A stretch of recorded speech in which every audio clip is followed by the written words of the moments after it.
in case June through the 5th dimension and beyond. Getting a little chilly in the apartment. The heat isn't on yet. So I figured a good time to show off the angel wing, which I'm pretty stoked about. And wanted to talk to you this evening. Got to catch a glimpse of the butterfly now. You can't actually see the butterfly, but you can just see the light. That's pretty cool. Okay, so what is this all about? Okay, so the new moon is in Virgo, which is all about attention to detail. It's about getting honest about where you're at in a practical level, where you may need to work on some more mundane issues like decluttering space. This is always a really good idea when the energy comes to catch the wave and really sense where you need to take these things. And there's a great place you can go on for Provencher in Winnipeg, and it's free for people that come and shop there. So it's a great, just great donation all around. When you declutter your space, there's also the aspect of cleanliness. Virgo likes to be clean and wants to get out all the dust bunnies. Okay, so I won't go too much more into that because, frankly, I have a limited understanding around degrees and your specific houses. Although for me, it's in my 5th house, which is creativity, children, potentially romance.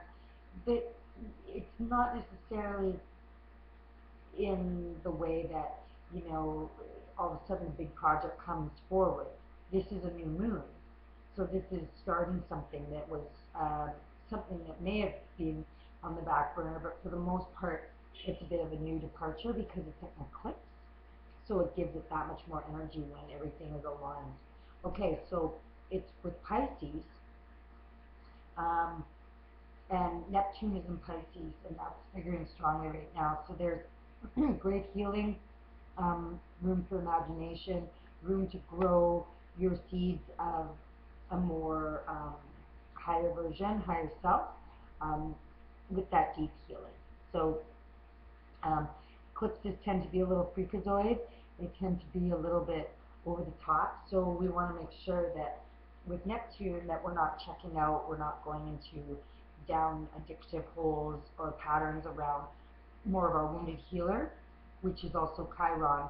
And there's Jupiter is there expanding what needs to be cleaned as well as what needs to be healed, and then it can then bring in what the awesome fruits of that are naturally going to reveal themselves. So one last thing is eclipses tend to be shroud a bit of a mystery around the result of such power, because it's just like all of a sudden you just rocketed, and Uranus is here too, so there's going to be like probably some pretty sudden shifts, hopefully shifts in awareness,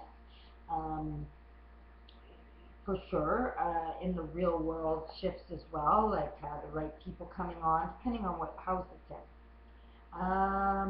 So that's it. I like my little studio today, and it's 4:20 there.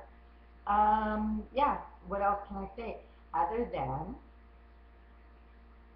Saturn is going to be leaving Scorpio on the 18th, 19th, I believe, of September.